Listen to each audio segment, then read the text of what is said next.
First, can I say I think it's unfortunate that we've such a short time this evening for this debate. It was, given that we had a late start, it was 60 minutes in between the topping and tailing by the Minister, in fairness, and I would be asking that the Shannon might be able to extend or come back to this matter fairly soon. Thank you to the Minister for being here and to the Leader of the Shannon for making sure we could have this early debate. I've no doubt that Minister Finian McGrath's heart is in the right place. I've no doubt that he wants to do, very strongly to do, make it happen for people with disabilities. But I don't have any trust in the National Disability Inclusion Strategy. And I set out my reasons for that last September, on the 26th of September, when we first had statements on this matter. This vehicle will not deliver what the Minister very clearly wants to have delivered. It will not do it. I critiqued it on that day. I can critique it again, and I'm happy to hear any other comments on it. The document we have today, these 3.5 pages, don't give me any solace that things have changed. And I'm going to use the word trust. You had said, Minister, that you were let down, misled by officials in your department. You said that publicly a year ago. I put it to you last September. You didn't respond to it. This document has no reference to the strategy being, or the ratification by the end of last year, even though it was published a month after the Taoiseach had committed to it. And here's what I want to get to. The Taoiseach, and I slightly disagree with Senator Martin Conway with respect, it was the Taoiseach who intervened in the middle of June and says, even if we have to change the process, this is going to happen by the end of the year. It happened in early March of this year. We won't quibble over that. He said we have to change the process, and the process was changed. And then I come back to this document, and there's the issue about the optional protocol. There was a commitment given, and the Minister says, yeah, it was decided that it would be done with the ratification, and now it has been changed. There's no rationale in here as to why it has changed. It's just, we're just doing it differently now.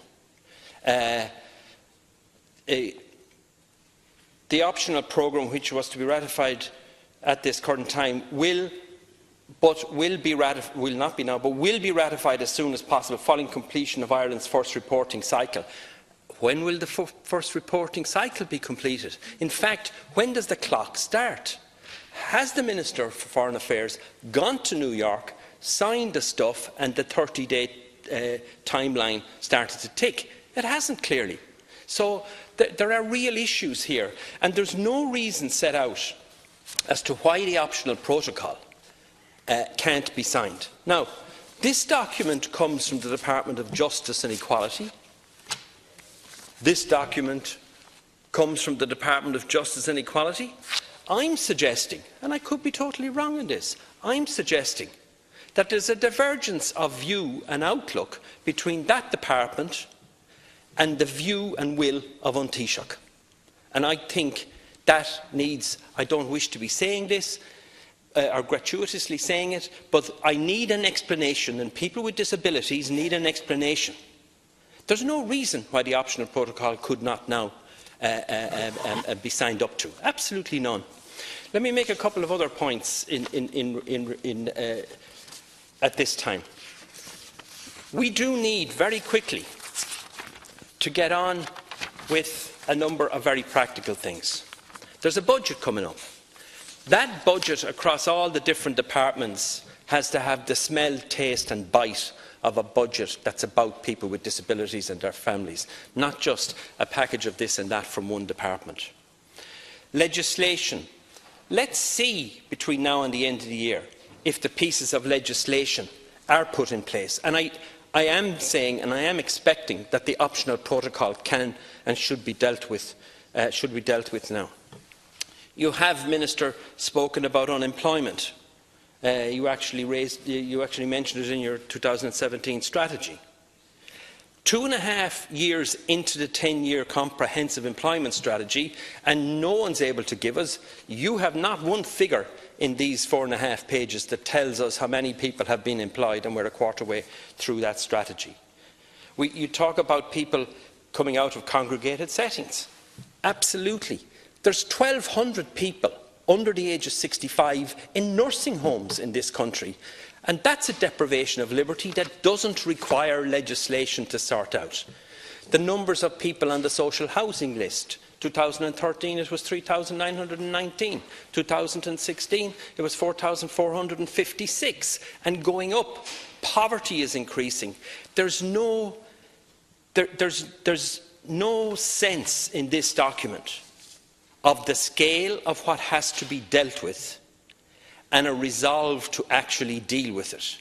We're told a number of things. There's a number of very useful and important initiatives, absolutely. I want to correct a statement, as I would say it. I'm coming to an end now, Cathaoirleach. On the first page, it said, to put it another way, the Convention provides that people with disabilities should have the same rights as everyone else. That is wrong. No, no, no. The Universal Declaration of Human Rights in December 1948 said disabled people are the same human beings as anybody else. This convention was to sort out something that hadn't been done by states across this world for 60 years. In other words, this convention is about making the rights they have as human beings real. Transport, employment, housing, education. I leave it at that. Senator Dolan, thank you. Senator Joe. My attention is the optional protocol will be ratified once we have completed the first reporting cycle under the Convention. This will provide us with an opportunity to reflect and prioritise actions to achieve the highest possible level of compliance.